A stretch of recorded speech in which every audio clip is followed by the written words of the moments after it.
Peter Baldwin with an earring. I don't think so.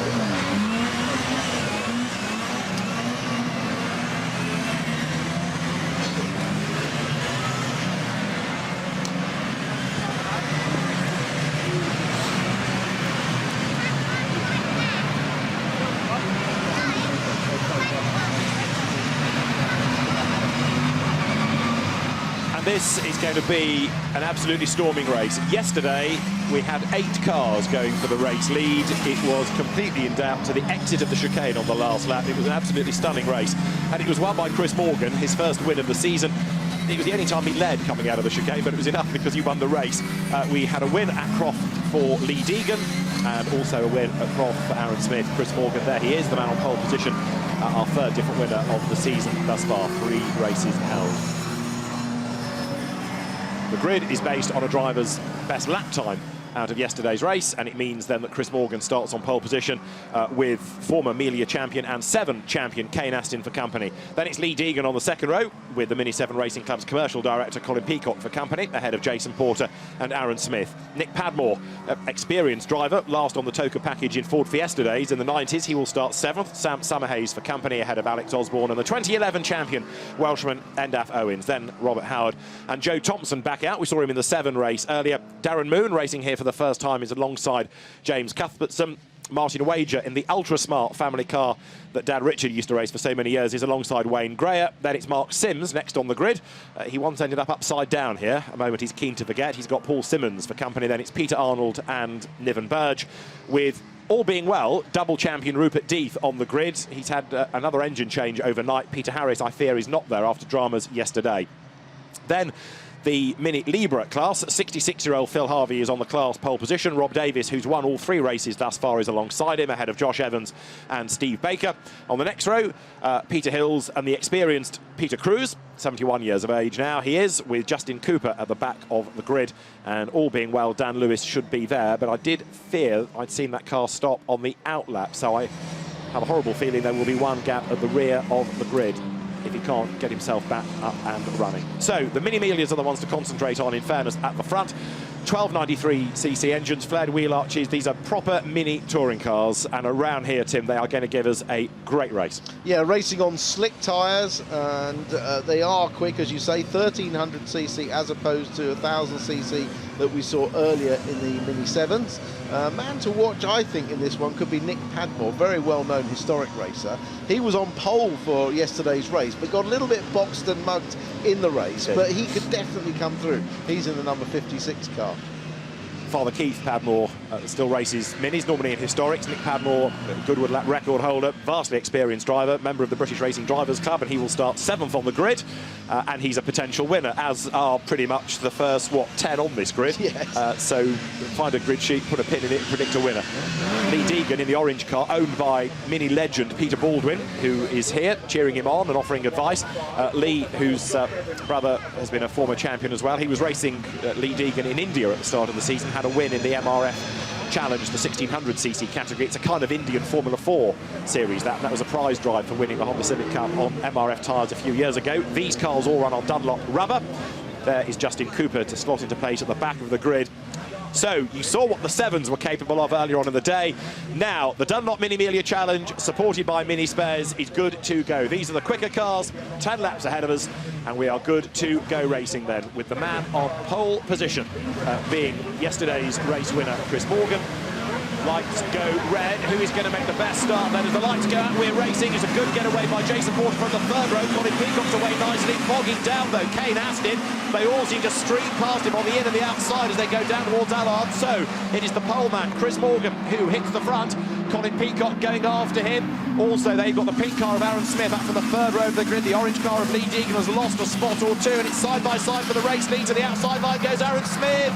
can't quite do it, or can he? Through Campbell, into Cobb, a wheel-wagging race leader is Chris Morgan, and he's just ahead.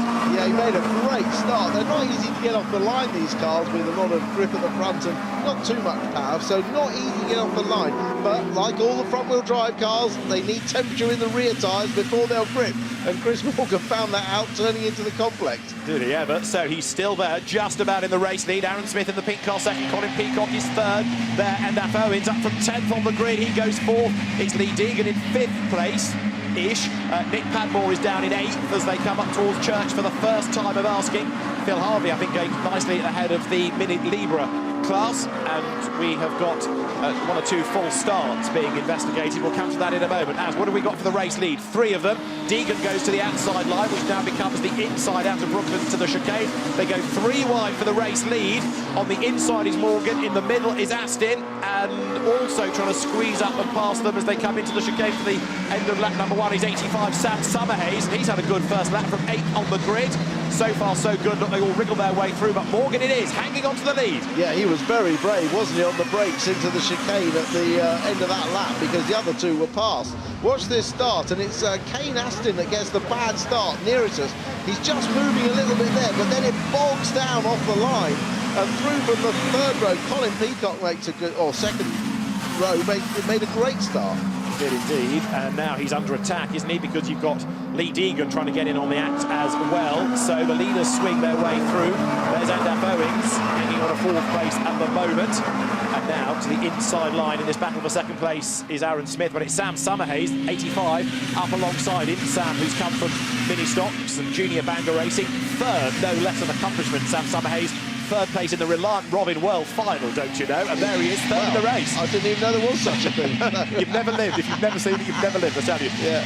Chris Morgan leading the way, but look, the battle pack for the lead is getting longer and longer and longer, isn't it? Yeah, that looks like Lee Deegan in the distinctive orange car that we've seen racing for so many years, haven't we? Yeah. With Peter Baldwin at the wheel. You know those colours instantly, but he's making a move now.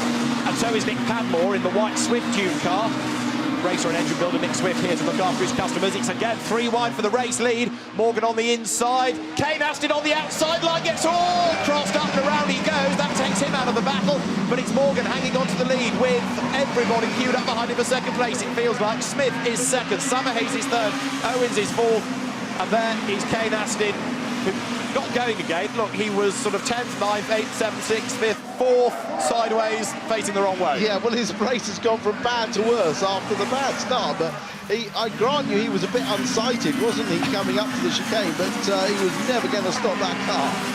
Somehow, Chris Morgan is still in the lead. There's contact there. Yeah. And Daf Owens is the other one. It's rare that you find people tripping over each other like that, but they've just about survived. But Lee Deegan and Daf Owens, 2 real guns in this, have dropped back. I was going to say, Chris Morgan somehow is hanging on to the race lead.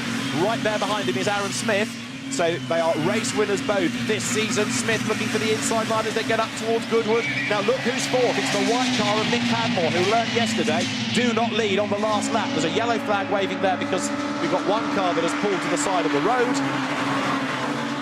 And the leaders go by. They've paired off a little bit. Yeah, they have, but don't worry, it won't be long before they're all back together again. And Chris Morgan seems to have a good line through Church. He gets at least the other car halfway alongside him. But watch him in on the brakes here. No, he's a bit further back this time. Can he still do it? No, I don't think he will. I think he's going to be passed. There's giving each other a lot of room, and he is passed. And look up into 3rd place, the red and white car of Joe Thompson, up from 12th on the grid. So he's just been steadily chipping his way forward. New race leader is Aaron Smith. 2nd then is Chris Morgan. Joe Thompson is 3rd. Nick Padmore is 4th. Sam Summerhays is down to 5th. Joe Thompson has done the fastest lap of the race. So it's 5 for the race lead. 6th now is Jason Porter. In 7th place is Robert Howard. And then there's another wave of cars being headed by Lee Deegan, which involves all of those delayed early on. Now tell me about this breakaway group you were talking about. I can't see it. Well, it's a sort of group. Look, there's a tiny gap there, about 4 lengths before Lee Deegan. Now, this is why Deegan lost the time. Yeah. That was just clumsy, wasn't it, really? Both wanting the same bit of track. An apology out the window, even. That's an apology, is it? Well, okay. I think it was an apology. Right. If we were talking touring cars, I'd have said it was something else. But look, Padmore up to third. And trying to get away is Aaron Smith. So, yeah, Padmore up to third. They go through that yellow flag zone. And now, yellow flag's withdrawn. The green flag is there. Up the inside goes Padmore. Job done. Goes second. But Chris Morgan may not be fazed by this because he spent most of yesterday's race in the slipstream and just timed it to perfection. Here comes Padmore now for the lead. He's going to go breezing on by. Gets a toe. And Joe Thompson in the red and white car to the outside line. He will get up past Smith and Morgan. So Padmore is the new race leader. That's our third different race leader. Thompson is up into second, or is he? Yes, he is. He's over the curb. He goes second. Morgan is third. Fourth is Summerhays. And Aaron Smith, who led onto the lap, is fifth at the end of it. It's not over yet. Not over yet. But as I said in the Miglia race, the worst thing that can happen now is for people to fight over themselves and let, say, Padmore, the leader, get away. They need to work together to stay in the draft. So Nick Padmore it is who leads the way. New lap record as well, as he got himself to the front of the queue. But Joe Thompson up from 12th on the grid, doing a mighty job as well. Second, Chris Morgan third, Sam Summerhays fourth, fifth in the pink car is Aaron Smith, sixth is Jason Porter, seventh is Robert Howard, eighth now is Lee Deegan, ninth is Endaf Owens, Alex Osborne is 10th, down to 12th is Rupert Deed, double champion, who has had, as I said on the grid, new engine put into the car, but it's still not really working well for him. Padmore leading, but he can't get away. Well, I'll tell you what, that shows Nick Padmore's versatility, because I think he's the lap record holder, isn't he, at Goodwood still, right, in a huge V8 engine loaded. Yeah, exactly. Yeah. So to be driving that one weekend and then driving a Mini and setting a lap record in this, it shows his versatility. He was brought up in Minis, wasn't he? And here now comes Thompson's having a go. So side by side up towards the chicane, but look at third and fourth and fifth and see where they will be when they get to the braking zone, because Chris Morgan's trying to get a double toe. Padmore hangs on to the race lead. What does Morgan do in the bright blue car? He stays third as they move through the chicane this time. Great racing this, and it's going to be sixth for the lead, isn't it, before long, because almost up with them is Jason Porter. So they can see the sort of Indigo car in sixth place. Up the inside goes Aaron Smith now to get back ahead of Sam Summerhays, and that will put him fourth as they round out on. Job done. Nick Padmore still leads the way. Yeah, the Nick Swift, of Swift Tune, who is the legendary engine builder and car preparer. He knows that what he doesn't know about Minis definitely isn't worth knowing, but you can guarantee one thing, that the engine under that Nick Padmore car is a good one. Absolutely right. There is Martin Wager. Father Richard has been a mini racer for decades, right from his teens in mini stocks at Arena Essex on the ovals. Martin Wager has been racing for a good few seasons now. It's an immaculate car, that, and it's a livery that the family has run, the black and red car I'm talking about. They've run in those colours for decades, and Martin Wager is in 14th place. Behind him he's got Wayne Greyer, and then Darren Moon racing here for the first time. So another great little scrap here. Now, the race leaders are still at play, and it is still Nick Padmore just ahead of Joe Thompson. Sam Summerhays is the one that's dropped off the back of the pack a little this time. This is lap 6 of the 10. Yeah, I was looking to see where Lee Deegan ended up after that. Well, he made a position on the last lap up to 7. Yeah. But he's some 4.5 seconds behind. Just coming to the back of the shot. In that second wave, isn't he? 3 wide for second, up the inside, back into the lead goes Chris Morgan. So down to second is Padmore, third in the red and white livery is Thompson, it's fourth Smith, fifth Summerhays, in sixth place it is Jason Porter saying, wait for me. Is there a puff of smoke coming out of Sam Summerhays' car in fifth place? Now, Padmore wants his lead back as they dive down towards Allard, but what can Deegan do to get himself onto the back of this train? He's 2.7 seconds back. If he can get near them, the toe will help him do some of the final bit of the work. Yeah, if they keep fighting amongst themselves, he will definitely have a chance to get there. So it's Morgan in the lead, but only just. That's the bright blue car. Chris Morgan, who's come from Mighty Mini Racing into the Mini 7 Racing Club. He's got Nick Padmore almost in the car with him. Right there is Deegan, and Endaf Owens, who was delayed with Lee Deegan early on, has called it a day. The Welshman champion out of the race. Also, Steve Baker there has had a moment. The man from March. The reason for the quirky looking front, that's a more modified car running in the Mini Libra class. Change for the lead, back on the inside line goes Morgan ahead of Padmore, Thompson third, Smith fourth. Summerhays is almost with them again, and so is Porter in sixth position. Yeah, Padmore taking that wide line, that's the traditional line here, but these Minis have so much grip that you can and up the inside of Padmore into Church. That was a great move. So Thompson through to second place, but now we have the draft up the hill. Any one of these 6 could be the race winner. Padmore goes to the outside in the white car with the yellow lettering on the front. Joe Thompson's got his nose in front, but does it do him any good? Is he going to lead this time? Yes, he does. Padmore goes second. How many different leaders is that? Is it 5 or 6 or more? I've lost count. Out of the chicane they come. This will now put lap 7 in the book. Joe Thompson being urged on. Well, he's got the lead by a Nat semi-crotchet. 0.161 of a second. Another decent lap has just been done by Robert Howard in 8th place. Personal best lap. But look at Lee Deegan now. He's 1.6 seconds back from Porter, so he's getting there. But will he get there in time? Yeah, and the fastest man of that group by a stretch, nearly 3/4 of a second on that last lap.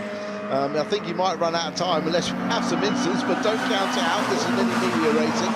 I really think the best place to be is probably second or third coming out of church on that final lap, isn't it? Yes. And that's what Chris Morgan did yesterday. Slipstreamed his way to the front. So this is lap 8. The next lap is the one that nobody wants to be on the lead because they don't want to lead on to the last lap. Through there, 92, that is the car of Jason Porter. Clio racer, Fun Cup racer. And the man leading at the moment here is Joe Thompson. Now, Chris Morgan has dropped back a little bit into, what now, 5th place. And there's a back marker up the road as well. They're going to have to take care around. This will be Peter Arnold. He gets out of the way, and everybody comes screaming past him as they come up the hill. Now, where is Lee Deegan? He's almost there in the orange car, the Peter Baldwin-owned car. For the race lead, it's Nick Padmore back into the lead of the race. Summerhays catching up onto the back of Smith. This will be the end of lap number 8 and 2 to go. Padmore leads the way he did this yesterday. He might not necessarily be in the right place, but Nick does know about racing minis, whether they're lead cars or historic spec minis. Over the line he goes. Joe Thompson is right on his tail. Who is going to be the first one to make a push? Well, I mean, that was almost a rehearsal for what he should have been doing on the last lap, wasn't it? But he needs to sort of let Thompson only, or one of the other cars only through for the last lap. That's going on lower down the order. Darren Moon, number 44, losing 1 place. Rob Davis in a hurry to try to gain ground as well in number 500. Now leading the Mini Libra class, set to make it 4 out of 4. Number 500 there is Rob Davis, the Mini Libra car, losing a place overall. Now you've got the Mockley Mini, the red and yellow car with the wheel arch hanging off. That's Phil Harvey's car. He's another Mini stalwart, and they work their way now out of Campbell, Cobb and Seagrave. There are the race leaders. It's Padmore just ahead of Thompson, just ahead of Aaron Smith. And those 3 broken away just a little, have they? Is it possible for 4th and 5th and 6th and 7th to tow themselves back into the mix? And look who's in that second group. Lee Deegan is in there. Yeah, so what happens now? Padmore Deegan out wide on the exit. Don't think he would have lifted at all. What's going to happen here? Is Padmore going to hold the lead? He is, you know. No, Thompson round the outside, really late on the brakes, cuts across the front. Wow, great move. Maybe, do you know what? I think Padmore braked a bit early then to let him pass so he can follow him onto this last lap. I think that was and now he's blocking, or is he going for it? He's going for it, isn't he? What do I know? Oh, no, Thompson's got a problem. He's got a problem, he's slowed down. He has, he pulls to one side, so Nick Padmore takes back the race lead. Aaron Smith is right there, Chris Morgan and Lee Deegan fighting for third, are almost with them. Deegan was, what, 7 seconds back at one point, and he's not only fighting for third, but they're almost up with the race leaders. Thompson has lost out to Summerhays, but he is still going, and he is still in the pack. So, here we go for half a lap. Somebody hide the checkered flag, please. This is fantastic. Nick Padmore leads, but is he in the right place on this, the last lap? Second is Aaron Smith. Small gap back to Chris Morgan there in third. Lee Deegan, what a recovery to be 4th. Yeah, now Padmore's got, if he's watching his mirrors, he'll see they've got a little gap. Does he just let does he let Smith go through here? Is he going to let him through here and then redraft past after Church? That's what I do. I think he is, because Smith's going to be slower through Church. Padmore will get the run. He could have done this perfectly. Let's see. So Aaron Smith is the race leader. Lee Deegan could yet win this, couldn't he, from 4th? Here comes Chris Morgan to try to do what he did yesterday in the blue car. Padmore's got the run in the white car on the outside line. Up to the chicane, the last lap of the race is anybody's. Padmore hits the front. To second on the inside is Morgan. Third is going to be Lee Deegan, but then he goes for the inside line. There's a sideways Morgan. Pendulum's ahead of him. Nick Padmore has timed it perfectly. Nick Padmore's going to win a tremendous race at Thruxton for the Mini Milias.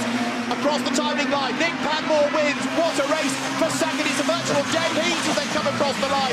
Chris Morgan second, Lee Deegan third, fourth Aaron Smith, Sam Summerhays fifth, and Jason Porter taking sixth.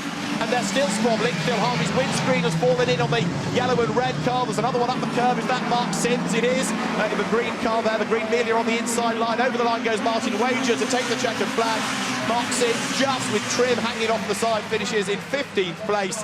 And the gap at the flag was 8/10 of a second between Padmore and Morgan, but 9/10 cover the top four when they came across the line. That's insane. Brilliant racing from the Mini 7 Racing Club. The Dunlop Mini Miglia Challenge, supported by Mini Spares, has been in front of an audience this weekend, many of whom have never seen the racing before, and I think they're going to go home happy.